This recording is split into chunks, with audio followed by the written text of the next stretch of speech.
Welcome to Indisputable. I'm Sharon Reed in for Dr. Richey, who has earned the day off, well deserved. Joining us as co-host, I think you're my favorite. I hope the others aren't listening. Mayor Mondale Robinson, how are you, sir? I just love having you on. Oh, thank you so much. It's a pleasure to be here, and I'm absolutely going to second that. You are my favorite as well. So I hope Dr. Rich is truly off. Yeah, he's enjoying the day off. Like I said, he's earned it. And any other co-host, I mean no disrespect, but I love me some Mayor Mondale Robinson. Let's get right to it, Mayor. I don't know if you saw it last night, but so many did. So many are talking about it, the Oscars. And well, the dress was fierce. And so was the reaction to not winning. Angela Bassett snubbed at the Oscars. I'll go ahead and say it. That's what many of you at home are saying, despite many critics favoring her to finally win her first Oscar. Can you believe it? I mean, just pause right there. Her first Oscar. Angela Bassett, her body of work, come on. That was gonna be for her role though. She was nominated for Black Panther, Wakanda Forever. Angela Bassett lost though to Hollywood starlet in her own right and a Hollywood baby. I can talk about nepotism if I want to. Jamie Lee Curtis, Best Supporting Actress category. Bassett could not hide her heartbreak for the loss. Some have criticized her for showing her disappointment. I call it her authentic self. Okay. However, fellow nominee Kerry Condon also had a similar look of disappointment and did not get the same criticism. Go figure. Angela Bassett not winning. I thought she was a shoo-in. Now, here's what people online are saying. Many have defended Bassett, reaction. Just one example we'll show you here. Angela Bassett's reaction was perfect. Zian Hurston wrote, if you're silent about your pain, they'll kill you and say you enjoyed it. Angela was snubbed. Again, Black women are regularly overworked, underpaid, devalued, disrespected, ignored. Tonight, that pain was palpable. Good. I'm not mad at that. Fellow actors Michael B. Jordan, Jonathan Major, they seem to feel it as well. And they showed support for Bassett on stage following her loss, with Jordan saying, hey, auntie, and Major saying, we love you. It's like a shout out. We see it. We all see it. Bassett has been nominated twice for an Academy Award. She was first nominated for Best Actress for portraying, this was a legendary role that she owned, Tina Turner. And when the legend is still alive and praises you, love it. That was for the 1993 movie, What's Love Got to Do with It? And boy, did she act her butt off. It would take her nearly, though, 30 years before she'd be nominated again, if you could believe it.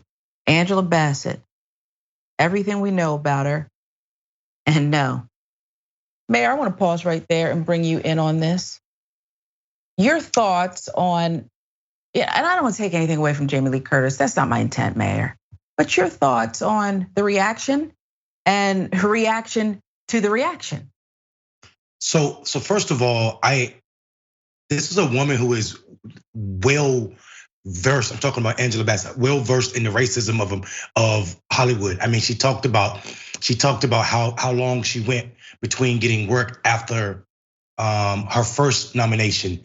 So this idea that she's supposed to be jumping for joy for Jamie, even if she felt joy, she also has the right to acknowledge that she was snubbed in this way by an institution that continues to show that black life is not valued in Hollywood. I'm not mad. My grandmother, now I'm learning from Twitter that my grandmother was wrong her whole life, because she said, if you don't have anything good to say, don't say nothing at all. That sister just sat there and didn't say nothing at all. So Twitter is telling me that my grandmother was wrong all those years. No, don't do it. No, I don't think so. I think she has the right to be upset.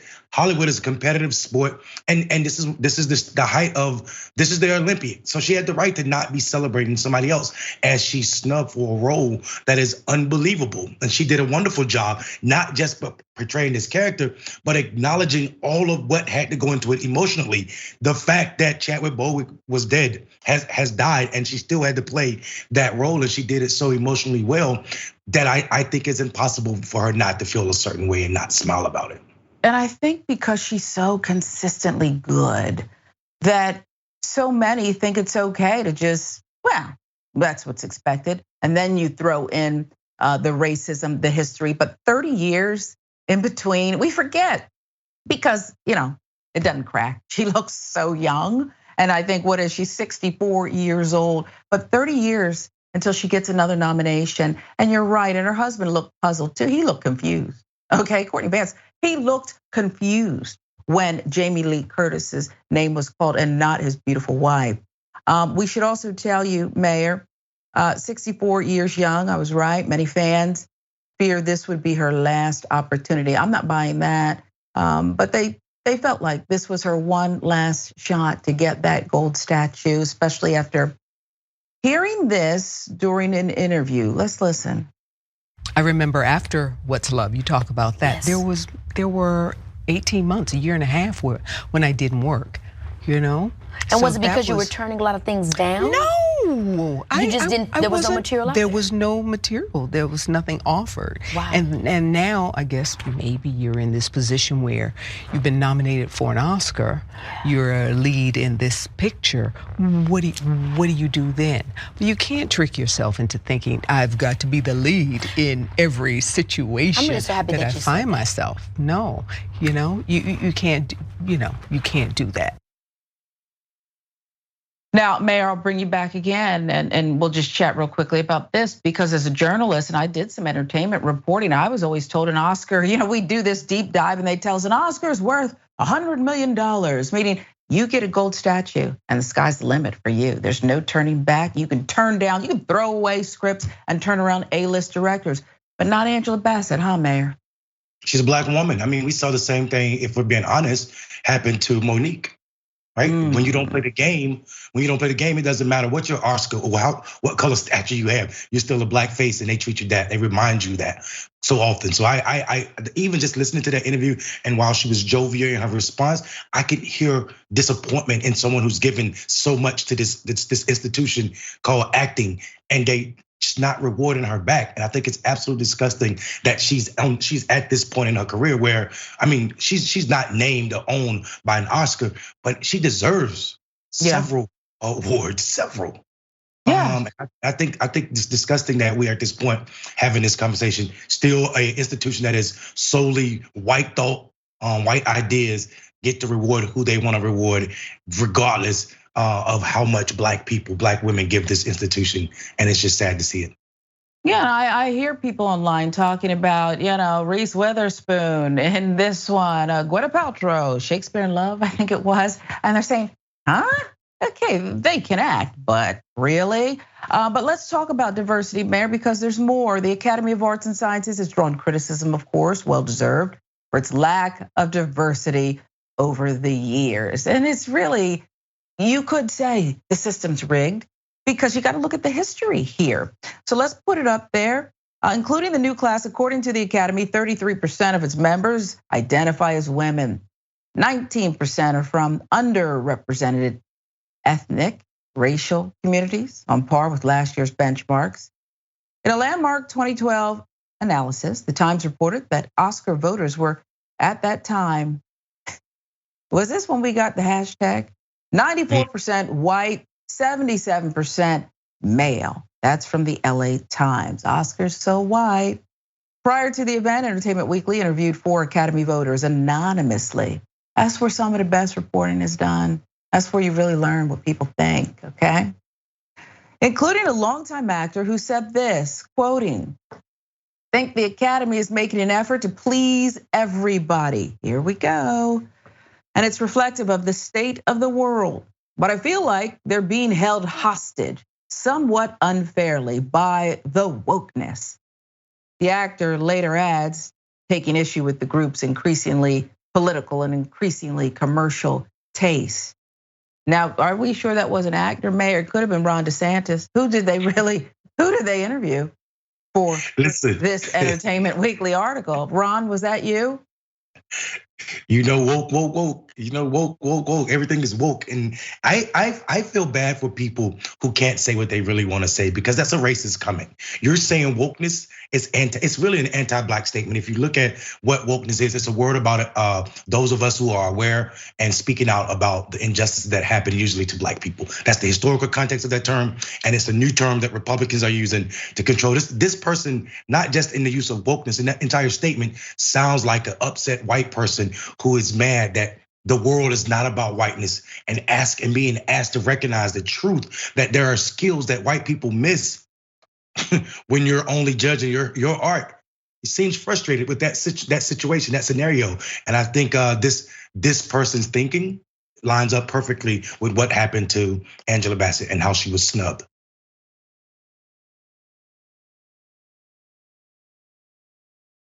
Well, maybe they can explain themselves a little better, Mayor, because there's more. And I want you to hear part 2 of this statement.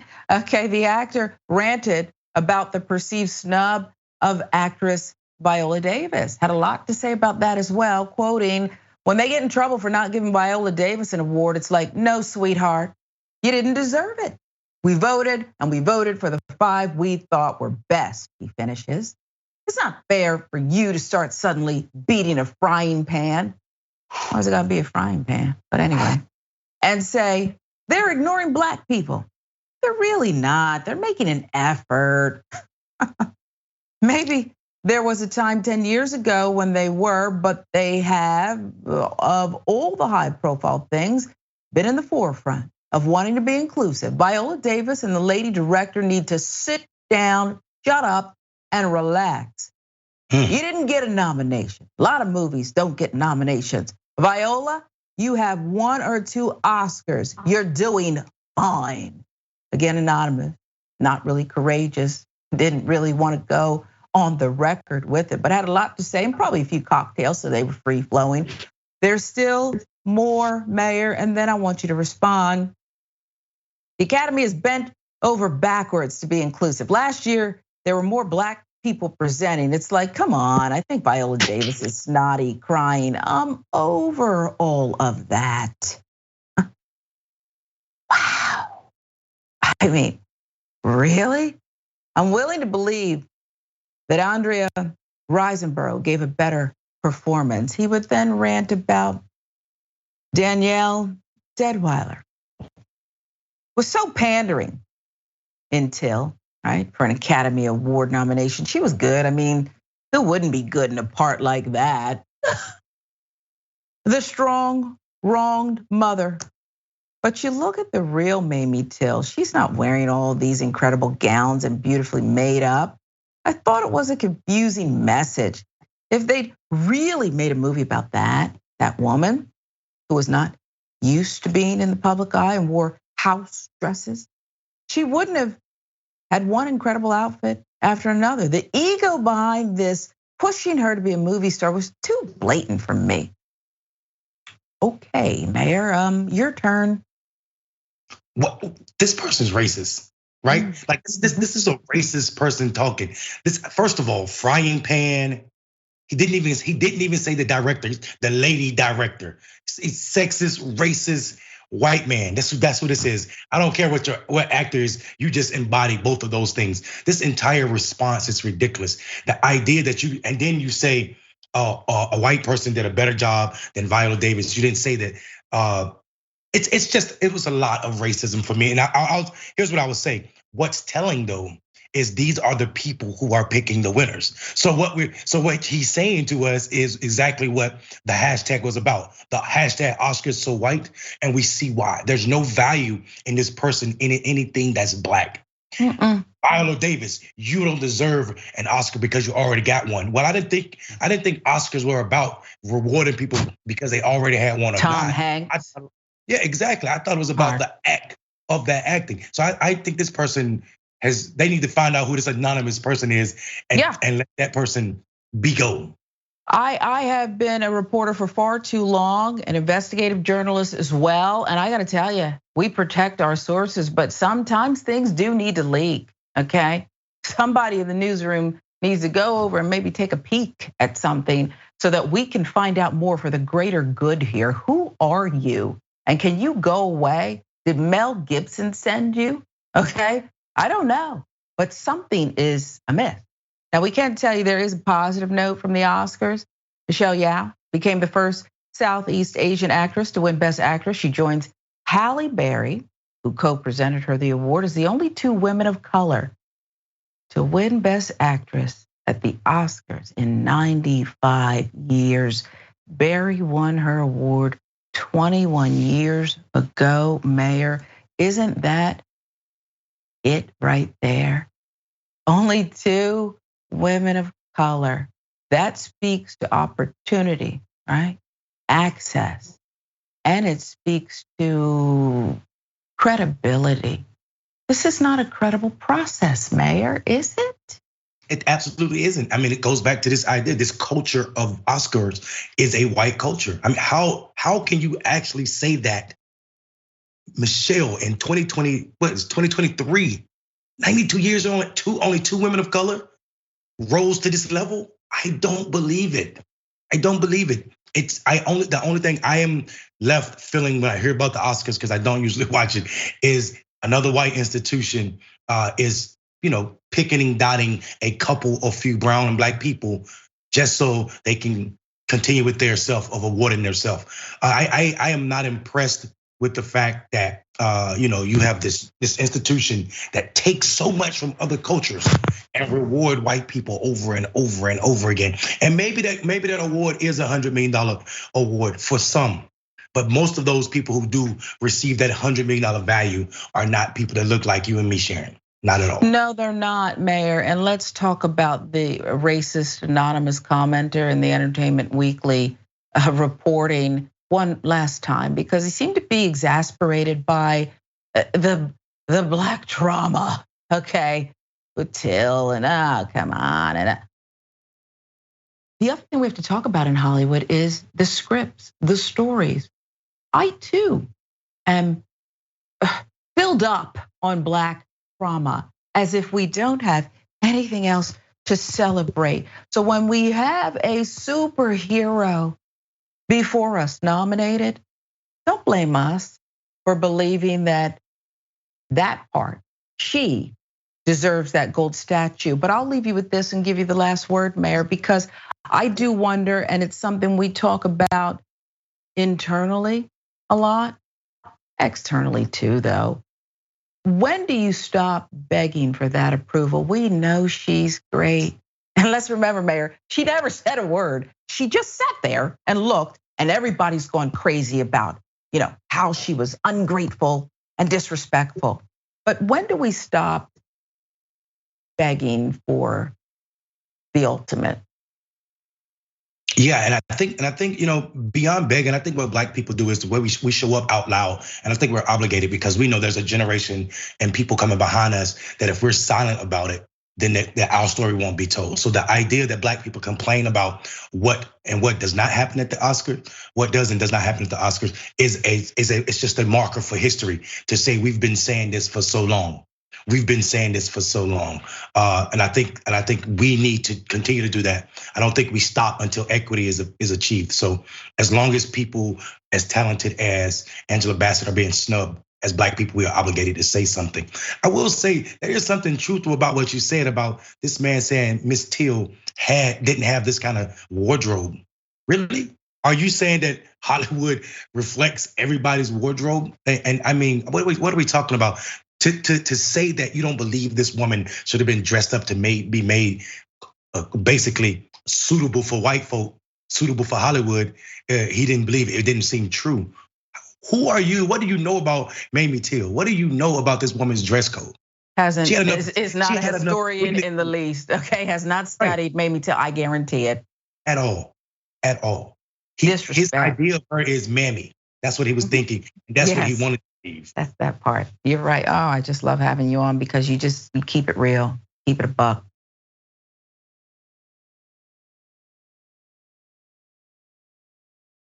This next story, we do a lot of stories because it's happening about police brutality. But when the headline reads 11 Ohio cops charged with violently assaulting people, you got to pay attention.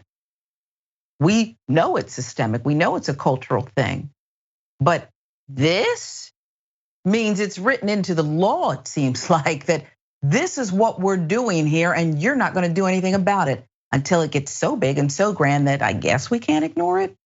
Ohio, Cuyahoga County Prosecutor's Office, the Cleveland Division of the FBI, held a news conference Wednesday afternoon. They announced public corruption, civil rights violation indictments against 11 current and former East Cleveland police officers. Let's show you who they are, the players in this. Cuyahoga County Prosecutor Michael O'Malley led the conference, joined by Assistant Prosecuting Attorney Gregory Moosman, FBI Special Agent in Charge Gregory Nelson. There they are before the cameras. Several body cam videos of the individuals who were indicted were shown. First video presented showed Officer Nicholas Foti, who previously resigned. Why was he allowed? Repeatedly stomping on the head of a person in custody. Why?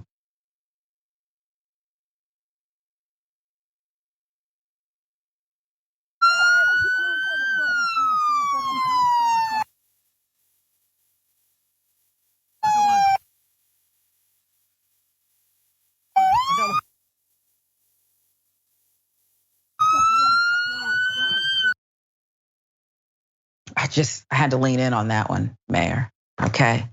I don't want you to comment just yet because I need you to get the full body of work of these alleged perps.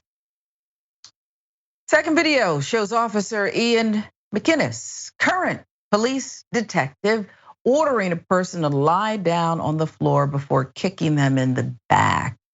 Play that.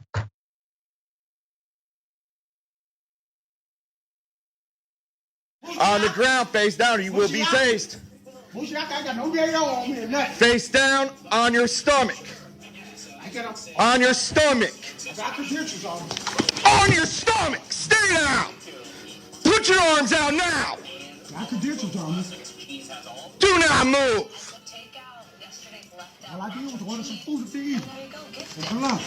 Do not move. Okay, tough guy. There's more. Third video shows Officer Kyle Wood, previously indicted, Sergeant John Hartman, current police sergeant, and Officer Tristan Homan, currently an Elyria police officer after resigning at East Cleveland, because we know what they do, Mayor. They just move on to another jurisdiction. Let's play that.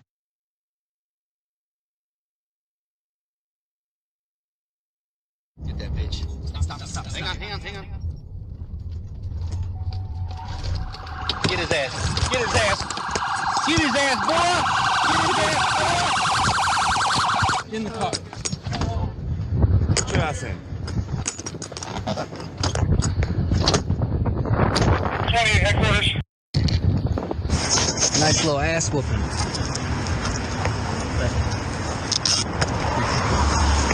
Shouldn't have resisted. Having a bad day, so let me take it out on the community. I know what you're thinking, Sharon, that's enough. We've seen enough examples. No, you need to feel and experience street justice, East Cleveland, Ohio style. So the fourth and the fifth videos, well, they involve McInnes again.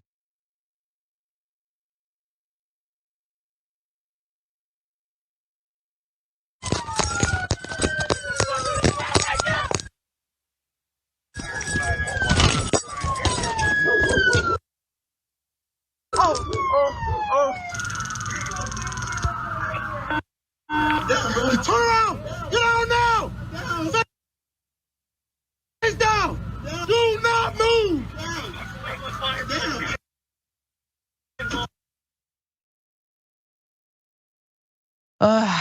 I'm still not done. Cue up number 6. It involves Hartman, shows him repeatedly striking someone in the head because, you know, it's just another day at the office.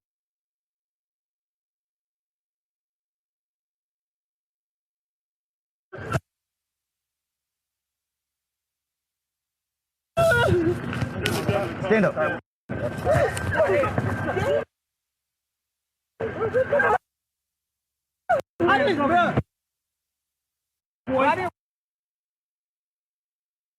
This is your life. Remember that? Remember that, Mayor? I'm gonna pause and let you jump in, but remember that show, This Is Your Life? I feel like you could just roll these videos. This is the torment that East Cleveland has been living under. This is my old stomping ground. This is where I cut my teeth as a reporter for many years. And none of this surprises me all these years later, Mayor. This is indicative of policing Black people in America. We can no longer pretend this few bad apple situation is not what we exist in. That city is 88.9% Black. And this is how police officers treat these citizens. This is not how you treat humans. The idea that anybody can pretend that this is not the culture, because these videos, these body cam videos existed. No one cared about what was on these cameras until the FBI investigation began. It's not like this just happened. This was over a span of years with 11, some of them in multiple videos, officers that were being promoted for treating people this way. And I know there are tons of complaints that citizens made against these officers.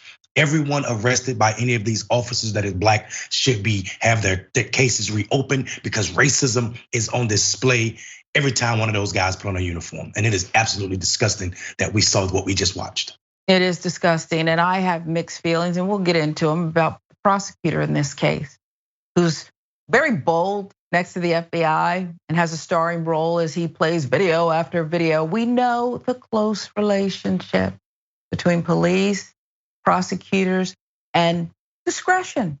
So I'm not buying that there doesn't need to be a wide net cast and some real scrutiny on everyone's role here. What did you overlook?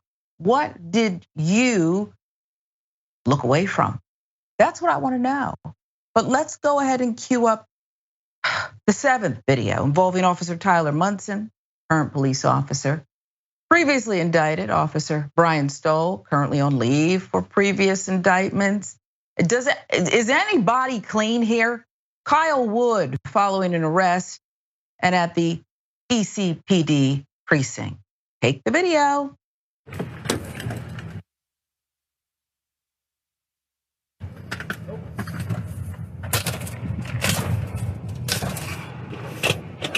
Nothing. I didn't see anything either. How does it still turn on? That's impressive. That's his phone. I got man. Not anymore. That was the easiest pursuit you could have ever done. He went in a circle. Literally, he kept going in a circle. I was getting so annoyed. I literally got over the loudspeaker. I was like, this is really getting stupid, dude. Can you please stop the car? I threw the meanest hook. I got one. I didn't get a single lick in. Oh, I get it. You're making a violent TikTok video. You want to be the next Jake Paul, Logan, whichever brother was running away from Floyd Mayweather. Is that what we're doing here? Is that what we're doing? There's still more. Maybe we'll have a bigger dozen. I don't know. A video involves McInnes, Homan, an officer, Loris Manns, former officer who was terminated. Wow, somebody got fired. Shows a man colliding with the squad car McInnes was driving. McInnes calls out over the radio. The man struck his vehicle, but Prosecutor O'Malley said a longer version of the video more clearly reveals, yep, McInnes appeared to strike the man instead of avoiding him. Man sustained a broken pelvis from the event. Do you know how painful that is? After the man is on the ground, a struggle occurs and one officer uses a taser on him 3 times while the other 2 officers punch him. Take the video.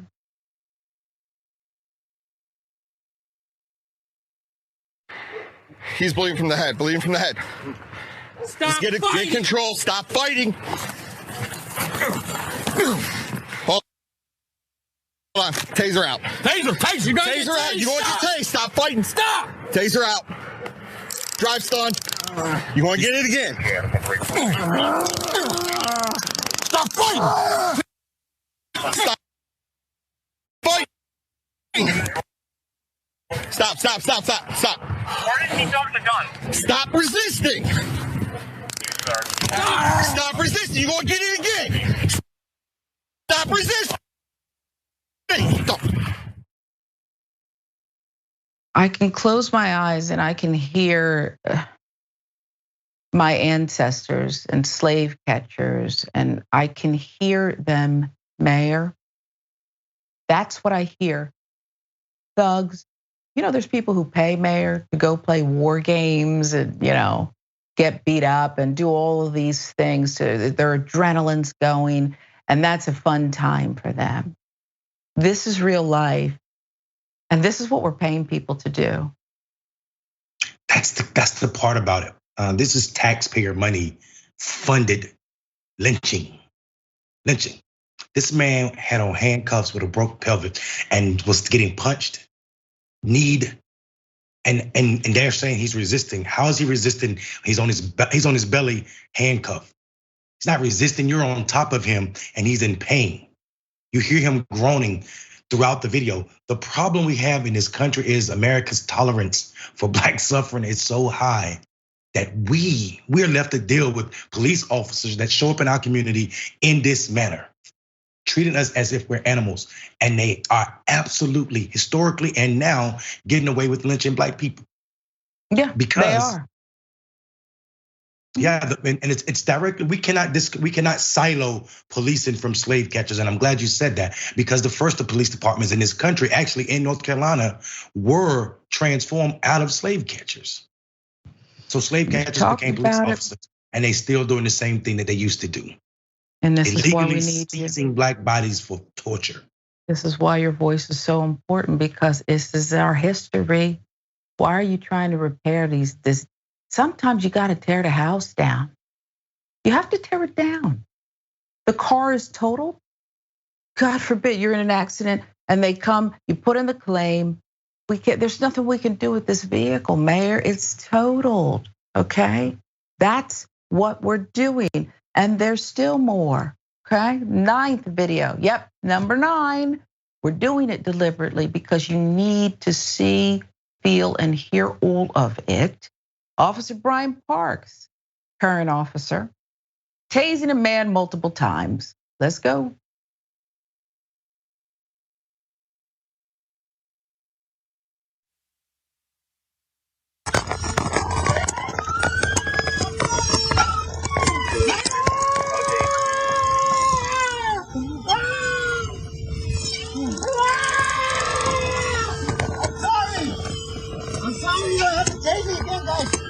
You guys don't have to tase me. Shut up, get up. Oh, why'd you guys tase me so many times? Why'd you run? Why wouldn't you give me your hands? I gave you my hands. Get up.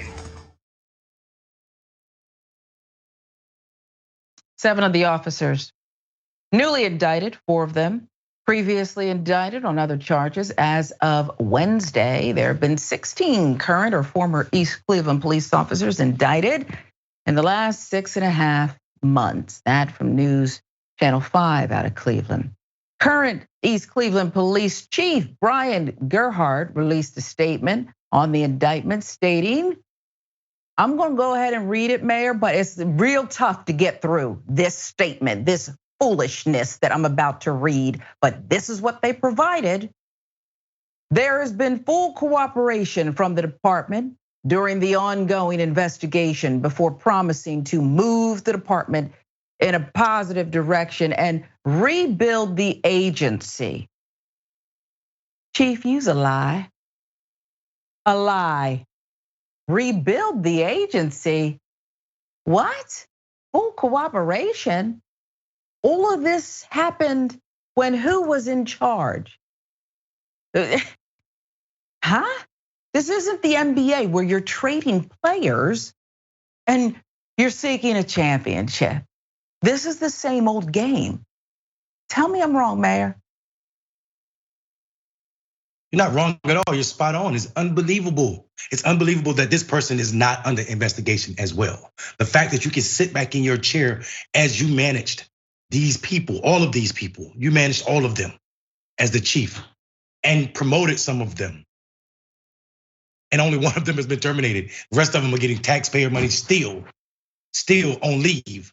And I think this is only in policing, especially in Black communities, can this level of behavior be rewarded and this guy be taken serious. This police chief, the DA, everybody in this system, everybody in that system need to be investigated, because it's no way that you you lived in this city and you did not know this was happening, especially if you were part of law enforcement. This is a culture, people bragging on cameras about beating citizens, people breaking evidence. That is unbelievable to me. On camera, going back to the station, still bragging about how you beat somebody is a culture. This is water cooler conversations for them. He said that was a good A beating, meaning that you've got punches in before that you didn't think were great. The idea of this happening in a place that used to be considered the trunk line. This was the northern spot that slaves wanted to get to on the Underground Railroad. And now we see there ain't no freedom line in America for black people because government, agencies of the government, police departments still beat us in 2023 as if we are owned. It's disgusting. Absolutely disgusting. Last year, we should tell you, 9 East Cleveland police officers, including former police chief Scott Gardner, all indicted on various charges. Their cases are still pending in court. Gardner was initially suspended, placed on administrative leave after he was hit with multiple felonies that included telecommunications fraud, tampering with records, passing bad checks, failing to remit, theft, grand theft, theft in office. Gardner would eventually be terminated from the force. Eventually, Mayor, okay? And for the city council, okay, in East Cleveland, be putting out the pleas. We're desperate here. We barely any cops left on. Gangs, organized gangs are off the street, okay? They were wearing their colors, which were blue. They all had the same service weapons. The gangs are off the streets temporarily, perhaps, okay? Some remain. What do you mean? Maybe East Cleveland is safer now with less cops. Have I gone too far, Mayor? Absolutely not. And I mean, it wouldn't be the only city we've seen, right? We saw the same thing in Camden way back when they got rid of their police department because of corruption. Sometimes you just got to start over, completely over, do away with the entire institution of policing, not just in East Cleveland, but everywhere. So I'm 100% with you that we need to rethink policing, especially when it shows up like this. Gangs are gangs. Hit them with a RICO charge, right? Isn't that what you would do to, okay, hey. I don't know what their gang signs are, Mayor, but I'm sure they have them, okay? And the chief, former chief was a criminal, okay? Those are the allegations. More Indisputable, I'm Sharon Reed. Mayor Mondale Robinson joins us as co-host today. Love having his insight. Dr. Richey has the day off, so it's just gonna be the two of us breaking down stories for you. Coming up next, it's always my favorite part of the show. We'll be right back.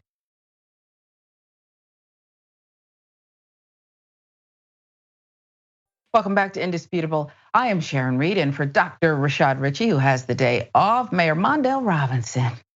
We love having you. Let's get to some viewer comments if we can, Mayor. A lot of people, that was a super block, okay? And it was draining, but it needed to be had. Stop Dragon has this to say, TYT member, about Angela Bassett being snubbed at the Oscars, and we believe it to snub, okay? Again, here she is again. Here's the comment. We know how the Academy works. They weren't about to let 2 minority groups sweep the Oscars, and they were satisfied to give a few awards to Asian Americans this year. Well earned. The Academy is a joke. A lot of people feel that way. Stop Dragon also has some comments about the 11 Ohio cops charged with violently assaulting people in East Cleveland. I believe this is a RICO case. It should be. As long as these officers are able to resign, in most cases, they still have access to their pensions when they transfer, never mind the fact that they never face charges. Yeah, why are they resigning? This is crazy. We've got to demand better. More on Angela Bassett's snub at the Oscars, YouTube. Kayenta Moenkopi. I didn't realize she had no prior Oscars. Yep, that part. Tyler Hackner says, I like Jamie, but Angela was robbed. She was, okay? She was. Will the nomination get her, more parts? She's worked and clawed for everything she's gotten. More on the 11 Ohio cops charged with assaulting people. Spectre Phonic says, yep, Ohio, where I was born and raised. It's been like this there forever. That's a sentiment I got a lot when I was reporting in Ohio for about 10 years, okay? I was so fed up with some of the disparate treatment that it was about 9 years and 11 and a half months too long, okay? That's what it felt like. Real quick, Twitch. Fascist Killer says this about Angela Bassett. Yes, she should have gotten that Oscar for what's love got to do with it. Denzel Washington should have gotten Best Actor for Malcolm X in '92. You didn't tell a lie, okay? Ain't that the truth? Jackal Dragon, 1991. The Oscars have a specific view on who they acknowledge and value, but they don't speak for the people. No, but an anonymous racist did speak in the Entertainment Weekly article, Jackal. We heard loud and clear what's going on with the Oscars, and I have to believe it was a big time person who they allowed to speak on the condition of anonymity. And now we know. We always knew though. We'll move on. It's that time. I wish a Karen would. You want to call the police on them for having a barbecue on a Sunday. I feel free! Back off! I'm going to tell them there's an African-American man threatening my life. You know I'm a TERF, right? Trans, eccentric, radical feminist. Are you a TERF? I'm a TERF. Wow. Would you like me to move somewhere else? I will. No, actually, you should tell me about being a TERF. You're a boy, right? Don't with me, because honestly, I did hard. I'd like to see you try. Well then, don't judge me for being a TERF. I get to be who I want to be, you get to be who you want to be, right? If that's what you want, to be who you want to be, then I get to be who I want to be. Which is? I'm not a witch. You're not a witch. You know what? Take your stupid dog, eat your food, and get the f*** out of my life, okay? This is a first. Because otherwise I have to label you a white racist. I see. For a 70-year-old minority woman. You're a racist.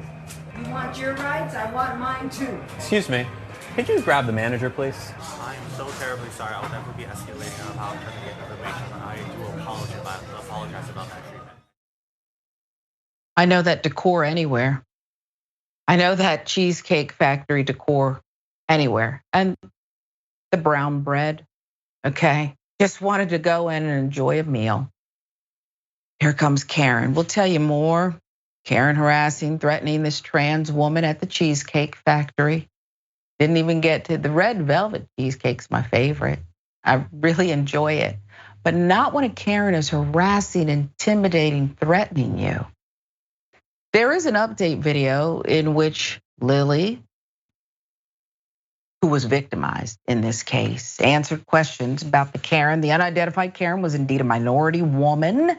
Lily did not go on to specify or assume what the Karen's ethnicity was. Speculation that Karen may have been drunk, no excuse. And once the Cheesecake Factory manager showed up with apologies, Karen just threw in the towel, got up and left. Disgusting. Lily had been streaming when this Karen decided to start harassing her. It's atrocious, Mayor. What do you think about the way Lily handled this? Because I didn't see someone who was pretending to be calm, cool, and collected. Lily was. Yeah, I'm one of those people who I do not respond well to hate. So Lily was extremely calm, way calmer than I would have been. I would have lit into that woman. The idea that you have this audacity. First of all, you interjected yourself in this person's life, and think that your hate, your transphobia, is equivalent to Lily's life. She said you have the right to be who you are. This idea that Americans have, that they have the right to hate people and then tell them about their hate and act on it is absolutely disgusting. And it's also the ground for so much hurt and harm coming to our trans brothers and sisters. And we are obligated to say how disgusting this is. I hope the internet does what the internet does and find this woman and bring trauma to her, because this is absolutely ridiculous. And you should not get off by just getting up and walking out of the Cheesecake Factory. Not related, but I did want to point out that I'm from Enfield, North Carolina, and all of the cheesecake in the Cheesecake Factory is made about 18 miles from Enfield. Oh my goodness. Okay. I always wanted to visit and get a look around City Hall, Mayor, and now I'm absolutely have to come there. Okay. Now you should have led with that. Should have led with that. Okay. And I know you'll check the hate at the door too. Okay. We'll get some good cheesecake and you can check the hate at the door.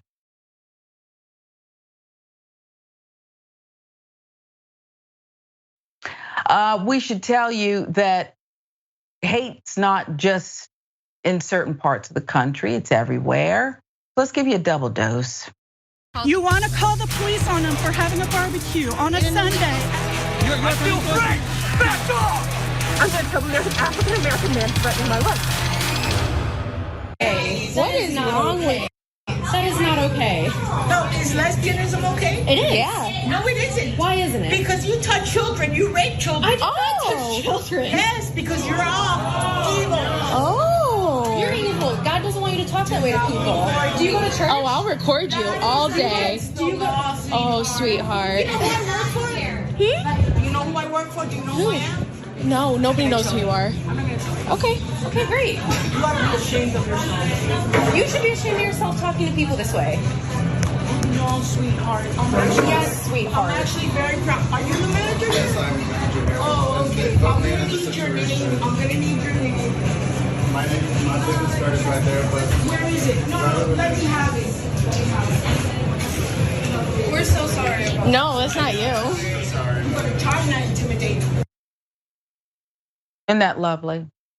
Here you have a homophobic Karen harassing a lesbian couple. What could be worse than that? A homophobic Karen harassing a lesbian couple with sweat stains on her garment. Very loud, very sweaty, and disgusting. Mayor, you first.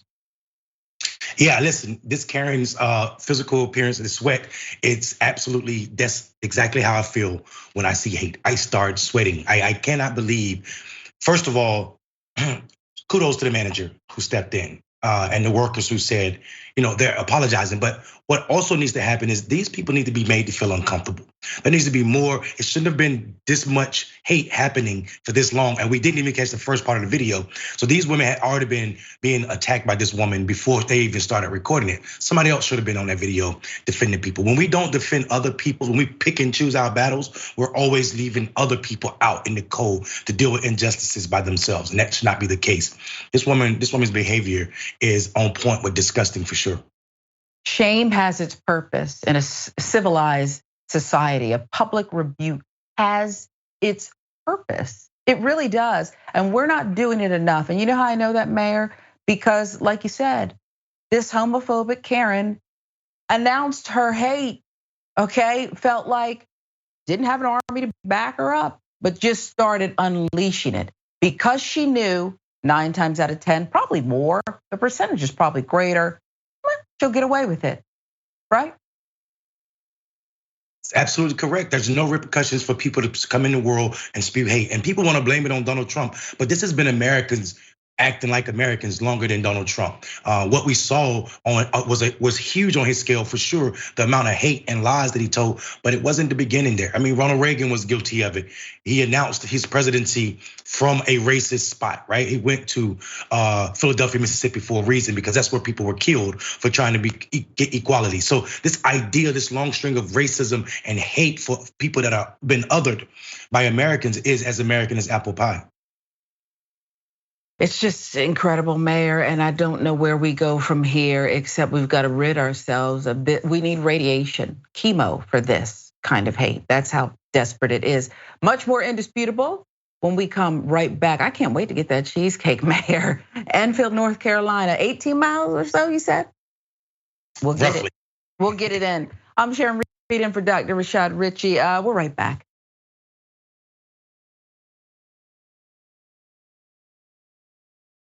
Welcome back to Indisputable. I am Sharon Reed in for Dr. Rashad Richey, the mayor of Enfield, North Carolina. Mayor Mondale Robinson is with us as co-host today. Let's get you some viewer comments. TYT member Lynn about that Karen harassing, threatening the trans woman, just trying to enjoy a meal at the Cheesecake Factory. Lynn says, I think that's the first time the person who wasn't the Karen asked for the manager. Good job, Lily. It was a good job. It worries me though, because Lily was so calm, cool, and collected that this isn't the first time or the second or third, has trained herself to perhaps be this way when attacked publicly for no reason. Mo Fury, you have a right to hate me. I, though, have a right to not have you disturbing my peace. I agree, Mo. Let's go to YouTube. Karen harassing, threatening the trans woman in Cheesecake Factory. Pixel snob, which is, I'm not a witch. All right. You don't like my music, says. It was telling that when she was asked, what do you want to be? She was stupefied. Because you just want to spew hate. You don't know what else you want to be. I don't know. Besides hate, you mean? That's pretty much sums it up. Nadia C says, anyone who brings up child molestation unprovoked needs their laptop seized immediately. Immediately. Search, seize, let's figure out what's going on there, because that was bizarre. That was bizarre. We'll get you one more. Twitch. Agnostic sister about that Karen again. Not sure if she was drunk, but she sure sounded stupid AF. Yeah, we don't even need to talk about the alcohol. Stupid. Sounded real stupid. But then that's what hate is, right? This next story, we talked about it before the show. It really could have been a lead because it's that important. Generational wealth, home ownership, property. That's the American dream. And it's undersold, has you undercut when you're a Black couple, like this couple. Black homeowners underappraised and now settlement.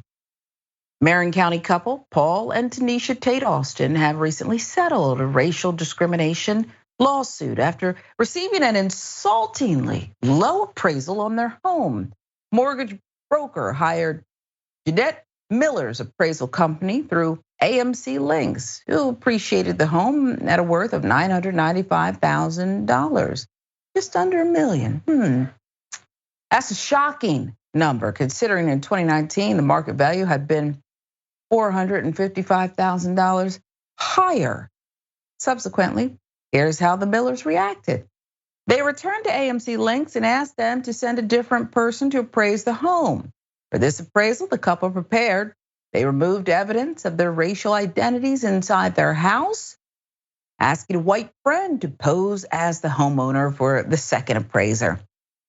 The complaint says this different appraiser arrived at a value of $1.4825, nearly $500,000 higher than Miller's estimated value.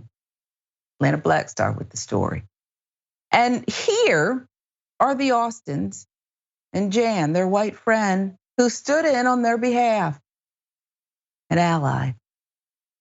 After receiving the much higher appraisal, with Jan standing in place, the Austins determined that race, along with the current and historical racial demographics of the home's location, played a crucial role in their systemic exclusion and devaluation. Marin County, according to the US Census in July 2019, is 85.3% white, 2.8% Black, 6.6% Asian, 16.3% Latino. Here's the Marin County home. The Austins, in this process, have also lost on their interest rate. It was lower at the time of their first unfair appraisal, but has since risen. They alleged in their case major ways their civil rights had been violated, including using perceived race of the homeowners to determine the value of the house. Isn't it just a structure? I don't understand this. After filing suit, Jeanette Miller's appraisal company settled with the couple for an undisclosed sum. Why the big smile? In the latest update, the case has reached a settlement, although issues with real estate companies perpetuating systemic racism make it difficult for Black homeowners like the Austins to find equitable space in white-dominated property markets. That's the plan. Executive Director of Fair Housing, Carolyn Petey, felt the Austins had a strong case. She said the following, quote, "Filing a lawsuit on the strength of the evidence is one thing, and how a judge will rule is a separate question. You've never assured of a particular outcome. I think everybody involved with the case was ready to move on. That's why they settled." And they were ready to move on, Paul Austin said, after the 2-year litigation, that he's glad they can put it behind them and that being able to tell their story and having legal recourse helped them in their process. Mayor, I wish more people would sue. Yeah, I think, listen, a couple years ago, last year, I think maybe Brookings Institute did a study saying that Black families' houses, homes are undervalued by $126 billion. $126 billion. For all of those people think this is a one-off case, they must remember that the way we created the middle class in this country was the housing ownership. It was the way to pass on generational wealth. And our federal government prevented Black families from doing that with state-sponsored segregation. The FHA, under the New Deal, when we were building housing, Black people were excluded intentionally. You could not get a loan that was backed by the government if you're Black. This is a continuation of that. This is why we need to be honest and continue to scream. And you're right, we need more people talking about what is happening to Black housing and how our communities are shaped or unshaped and destroyed by people like this.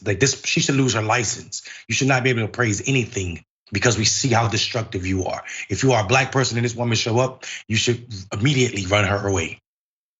Shoo, close the door right in her face, okay? But it's so devastating, and you're right. And this is all part of a larger issue, reparations. I'm not gonna stop ever talking about it, okay? You owe, and there's a way to level the playing field. There's a way to bring Black people and Black homeowners into the fold. Reparations, Mayor, don't you think there's something that can be done? And it should have many prongs, okay, many tentacles, this reparations game. But this is a major one. You agree? Absolutely, and this country knows that we reparations is not a new idea to Americans. It's just new when you talk about Black folk. This country gave Native Americans reservations. I'm not saying that's nearly what they owed them, but they did it. We gave Japanese Americans reparations for what happened to them during World War II, and they deserved it. We set up the Nuremberg trial so Jewish people could actually get reparations from Germany. So there's no novice or novelist to this. They know how. This country knows how to pay reparations. They just, like I said, America has high tolerance for Black pain. High tolerance. We pass laws to prevent it. And by the way, we're not mad at Jewish people. We want, thank goodness, okay? People should have to pay for what was done and what continues to be done. And that includes Black people. It really does. Mayor Mondale Robinson, we adore you. We adore your insight. You always have so many profound things to say. Mayor, besides City Hall, where can people find you? I'm at Rebel HQ now. I'm creating content for TYT. So check out some of my videos. I try to put up 4 a week. Check me out. I got some catching up to do, Mayor, but always appreciate it. And that's some good content to check out. So we definitely will. We appreciate you. The Bullpen is up next.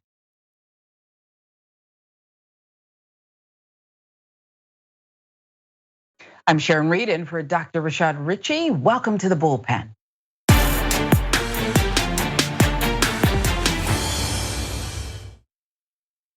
Got a good one for you, and there she is. As we said, welcome to the Bullpen, Dr. Tiffany Lloyd, host of Jesus and Justice with Dr. Tiff, professor, author, And we've got to talk about really what is, Dr. Hysteria. That's really the word for it. Hysteria over this CRT and its effect on the upcoming election. So I want you to break it down for us. How serious a problem is this? Hi, Sharon. Thank you so much for having me. The critical race theory is a serious problem because, number one, it is misdefined, it is misinterpreted, and ladies and gentlemen, critical race theory is a graduate school course. It is a course that is taught in law school and graduate school. What you hear lawmakers fighting about is not CRT. It is about lawmakers wanting to dismiss true American history. So you have these lawmakers who, it's kind of like what you're saying is just like lay people shouldn't write prescriptions, okay? And lay people probably shouldn't represent themselves in court.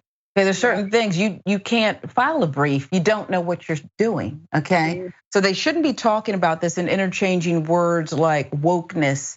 It's just a broad brush that they're painting over everything. But what's the danger if this persists? People picking up this term and weaponizing CRT that was meant for deep, thought-provoking study.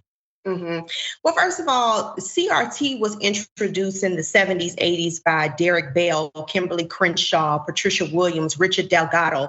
And basically what CRT is just telling people how justice is not, we don't always have justice, how the laws are not just.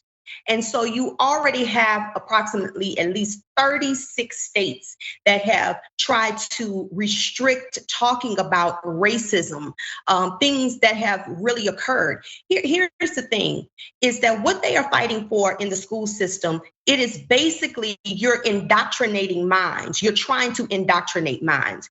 They're playing this game of that African Americans are playing victim and making white Americans feel bad for being white. That is not what CRT is at all. What CRT is that how can you know where you're going if you don't know where you've been? Slavery is American history. It's not just Black history, it is American history.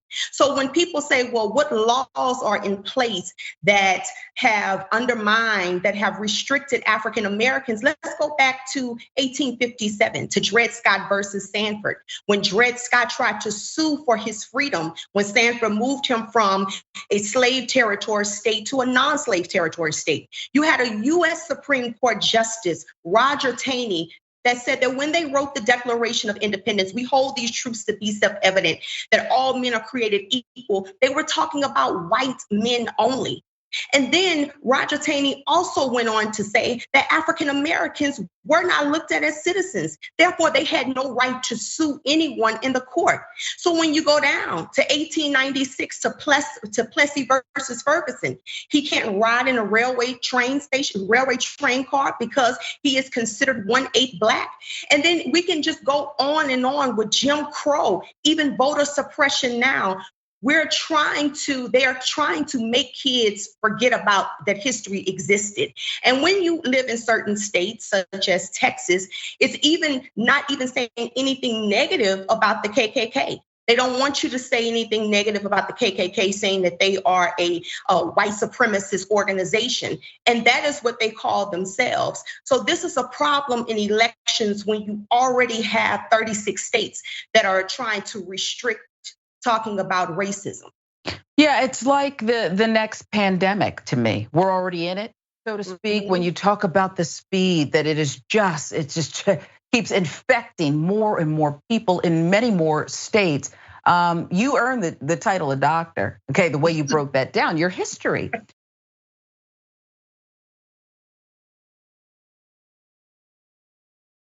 But as you educate all of us, some people we're talking about very smart people who don't want to have truthful conversations. Isn't that what it's all about?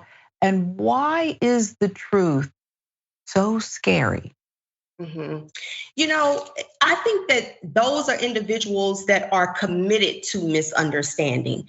I think for very intelligent people, you would know that CRT is not what is taught K through 12. What people are saying critical race theory is, ladies and gentlemen, critical race theory, that is not what is taught in K through 12. What is being taught is that Black history, women's history, things that happened in America. They have this notion that we are making white children feel bad for being white and Blacks are the victims. That is not what critical race theory is. Critical race theory, ladies and gentlemen, it is strictly just saying how laws have been unjust. And if you want to go a step further to those people who just talk about race, women's history comes in that. Women were not allowed to vote. When they first did the 15th Amendment, it was for newly freed slave men that had the right to vote. Women were not allowed to vote until the 19th Amendment. So this is basically people not wanting to talk about racism. They want people to feel that America has just always been great, that it has always been perfect, and that's just not true. Wow. And it's for some people, what you just said threatens their very existence. That's what's in their heads. It just threatens their very existence. I want you to speak to someone out there who may have accidentally happened upon us. Help them understand that this is a whole new beginning and not the end of you and life as you know it. I want to say to those individuals that no one in the African American community says that all white people are racist and every white person was for slavery, number one. Number two, if you feel that critical race theory or talking about Black history makes white children feel bad, that is not true. It is getting people to understand that America has had a dark history. Now, for those of you who say, well, we shouldn't make Black white people feel bad. Well, I want to ask you the question. How do you think Dred Scott felt when he was in a non-slave territory state when they still made him a slave? How do you think Ruby Bridges felt? How do you think Linda Brown felt when she tried to go to an all-Black school and met with anger and protest? How do you think that Herman Sweat felt when he graduated at the top of his class at Wiley College and tried to get into the law school at University of Texas and said that he couldn't because of the color of his skin? So how do you think Ahmaud Arbery felt when he jogged and he was profiled just because he was a Black man? See, the only way that America can heal is that you have difficult conversations. And the world would be such a boring place if we all thought the same, right? And so talking about African American history, that is not provoking racism. That is not provoking protest. That is not provoking being divided between Blacks and whites. But it is a conversation that in order for this country to heal, it's a conversation that we must have. But I think that it is important for those of you who are saying that critical race theory is taught in K through 12. I think that it is so important for you to educate yourself and stop going by what you've heard someone else say and start researching for yourself. Because if you research for yourself, you would know that critical race theory is not taught in K through 12.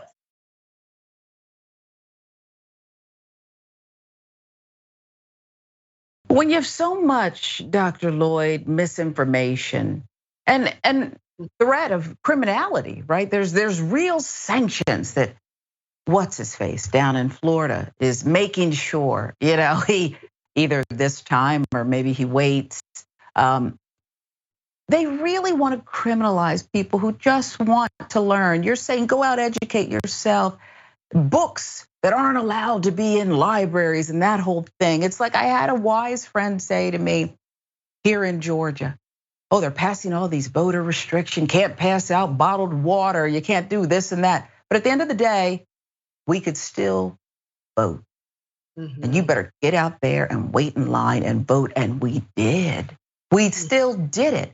But when you have such a threat that goes to this level, how do we win? it's so important to educate, especially outside of school, because you can't really depend on school systems now to educate. And that's why I encourage parents, churches to educate our children, because how will they know if we don't teach them, especially the dark history of America?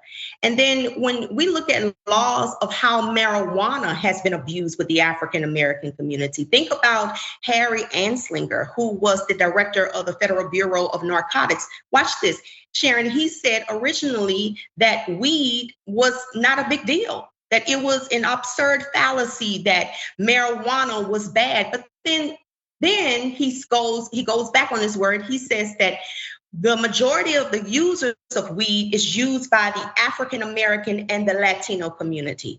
He said that African Americans and Latino community should remember their place in the American fabric of this society. So therefore, that's when he made weed become, criminalized. Sure. So it's things like that our children need to understand. And this is why you had Derek Bell and Kimberly Crenshaw, who came up with the critical race theory to let us know that the law is not just. Wow. I mean, when you break it down using the marijuana laws like that, it's just jaw-dropping. It's just jaw-dropping. Who can critical race theory benefit? And I know we're talking about the larger scare and the hysteria with elections, but who can it benefit more? White children or Black children? I think it can benefit us all more. Number one, first of all, with us and with the African American community, there are so many of our children, they have the latest phone, they have everything, but when you ask them any basic information about things that they should know, a lot of them unfortunately don't know. So I think that it starts with both. I think both is just as equal as important. Being an African American. And so I think that it's so critical for parents to educate your children. If we can spend time going to concerts, we can spend our time buying the latest iPhones. We can also take out the time to buy a book and educate our children more on the history, on the dark history of America. And with white children, it's important to know, because see, here's the thing that I know about racism, is that you're not born a racist, you're taught to be a racist, and you choose to be racist. So it's important for white children to also know the challenges that Black and brown people have faced, so we can better understand each other. We don't have to agree with each other, but we can all understand each other better. I can never be one of those people who chooses darkness over light. Enlighten me, teach me, correct me. I want more. And of course, Dr. Richey is a prolific learner. I know he's kicking himself for missing you, but you'll be back on, because this is the kind of discussion that more and more people have to have. The truth, authenticity, just the facts, even somebody else's experience. So we love you, Dr. Lloyd, and keep going. Okay, don't stop.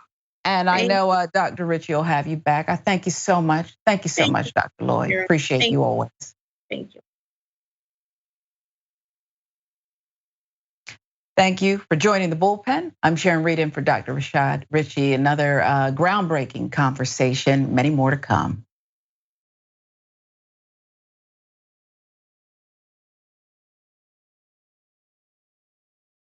Welcome to Indisputable.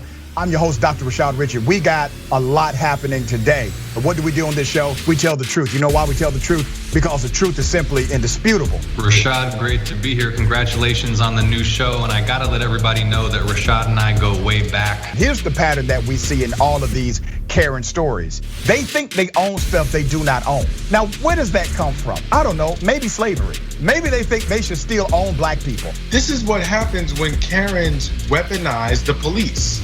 When you're used to privilege, equality seems like oppression. It hits you in a certain way when someone is holding you against your will, treating you like you're a criminal and you're an innocent person. This is something that Black people face no matter where they are. A stronger Black economy lends itself to a stronger, greater economy. Don't think it's exclusive of you, it's inclusive of you. What's your beef with critical race theory? It adds more fuel to the fire of the racist tendencies that we already have. We have a generation of problem solvers that can remedy the problem if they are properly taught what the problem is. You know who created redlining in this country? It was a white liberal.